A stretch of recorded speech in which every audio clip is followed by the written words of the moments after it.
कैसे हैं आप सभी। आशा करता हूं कि आप सभी अच्छे होंगे, स्वस्थ होंगे।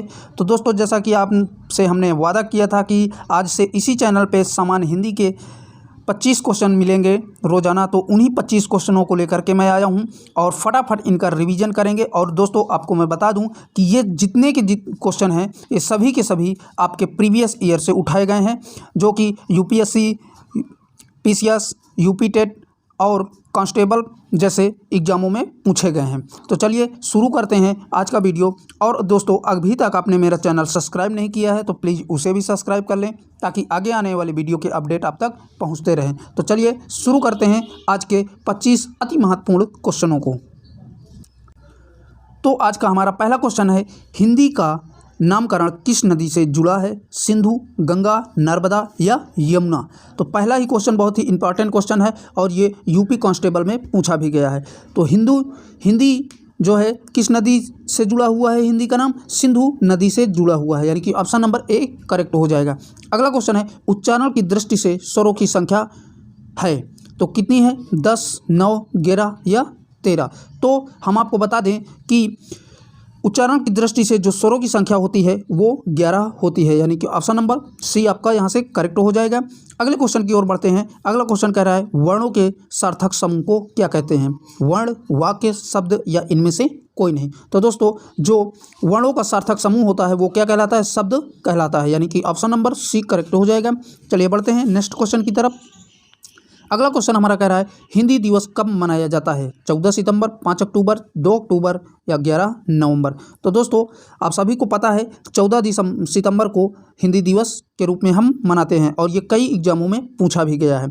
चलिए बढ़ते हैं नेक्स्ट क्वेश्चन की ओर। भाषा की मूल इकाई क्या है? ध्वनि, वाक्य, भाव, शब्द? तो भाषा की जो मूल इकाई है वो हमारी ध्वनि कहलाती है, यानी कि ऑप्शन नंबर ए करेक्ट हो जाएगा। चलिए बढ़ते हैं नेक्स्ट क्वेश्चन की ओर। अगला क्वेश्चन कह रहा है, शब्दों का वर्गीकरण कितने आधार पर किया गया है? 4, 3, 5 या इनमें से कोई नहीं?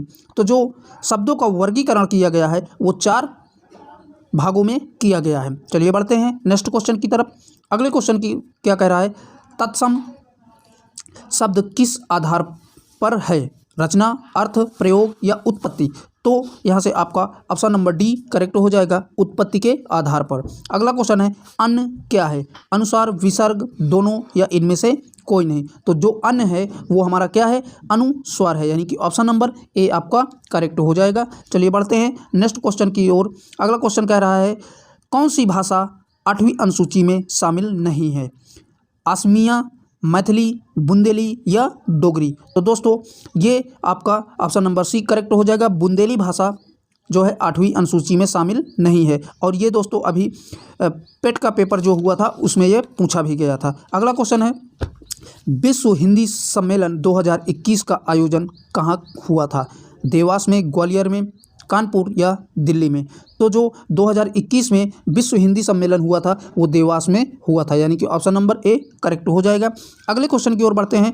अगला क्वेश्चन कह रहा है, प्रथम विश्व हिंदी सम्मेलन हुआ था मुंबई, भोपाल, कानपुर, नागपुर? तो जो प्रथम विश्व हिंदी सम्मेलन हुआ था वो हमारा नागपुर में हुआ था। चलिए बढ़ते हैं नेक्स्ट क्वेश्चन की ओर।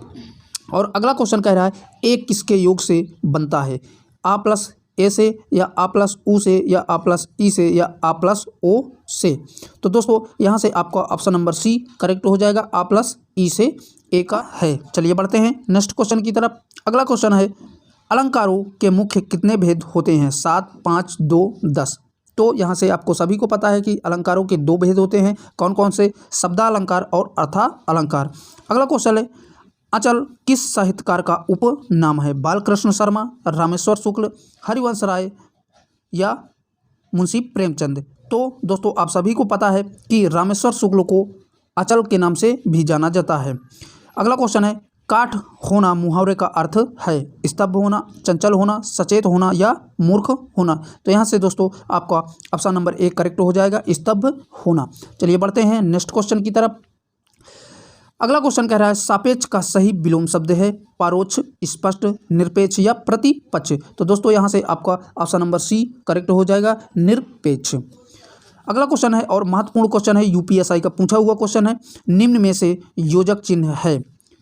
पहला ऑप्शन या दूसरा ऑप्शन या तीसरा या चौथा। तो यहाँ से दोस्तों आपका जो योजक चिन्ह है वो ऑप्शन नंबर बी करेक्ट हो जाएगा। जैसा कि आप देख पा रहे हैं क्वेश्चन नंबर 18 में कौन सा शब्द में योजक चिन्ह लगा हुआ है, ये किसी मिलते जुलते शब्द के बीच में प्रयोग किए जाते हैं। चलिए बढ़ते हैं नेक्स्ट क्वेश्चन की तरफ। पत्ता पेड़ से गिरा में कौन सा कारक है? अपादान कारक, संप्रदान कारक, अधिकरण कारक या कर्म कारक। तो दोस्तों जहाँ पर अलगाव होता है, यहाँ पर देखिए पत्ता पेड़ से गिर रहा है यानी कि अलग हो रहा है, तो जहाँ पर अलगाव होता है वहाँ पर क्या होता है? अपादान कारक होता है। अलगाव के अर्थ में अपादान कारक होता है, यानी कि ऑप्शन नंबर ए आपका करेक्ट हो जाएगा। चलिए बढ़ते हैं नेक्स्ट क्वेश्चन की तरफ।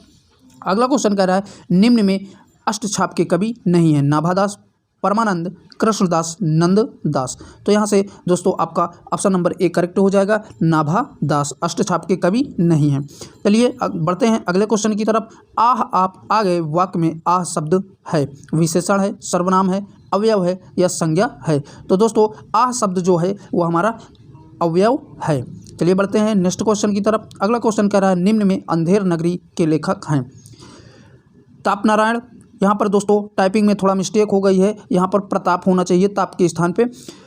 दूसरा है राम कुमार वर्मा, भारतेंदु हरिश्चंद्र या जयशंकर प्रसाद। तो दोस्तों अंधेर नगरी के जो लेखक हैं वो हमारे भारतेंदु हरिश्चंद्र हैं, यानी कि ऑप्शन नंबर सी करेक्ट हो जाएगा। चलिए बढ़ते हैं नेक्स्ट क्वेश्चन की तरफ। अगला क्वेश्चन कह रहा है व्याकरण की दृष्टि से अथवा है, सर्वनाम है, संज्ञा है, अनन्वय है या अव्यय है? तो दोस्तों जो अथवा शब्द है वो अवयव है, यानी कि ऑप्शन नंबर डी करेक्ट हो जाएगा। अगला क्वेश्चन कह रहा है निम्न में जन जान का अर्थ है? लोग, प्राण, प्राण या संसार, लोग प्रिय, लोग जीव। तो यहाँ से दोस्तों आपका ऑप्शन नंबर ए करेक्ट हो जाएगा, यानी कि पहले जन का मतलब है लोग और दूसरे जान का मतलब है प्राण।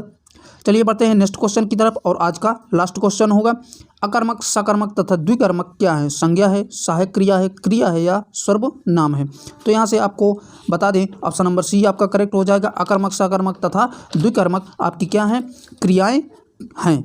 तो दोस्तों वीडियो कैसी लगी कमेंट बॉक्स में ज़रूर बताएं और ज़्यादा से ज़्यादा वीडियो को अपने फ्रेंडों में शेयर करें।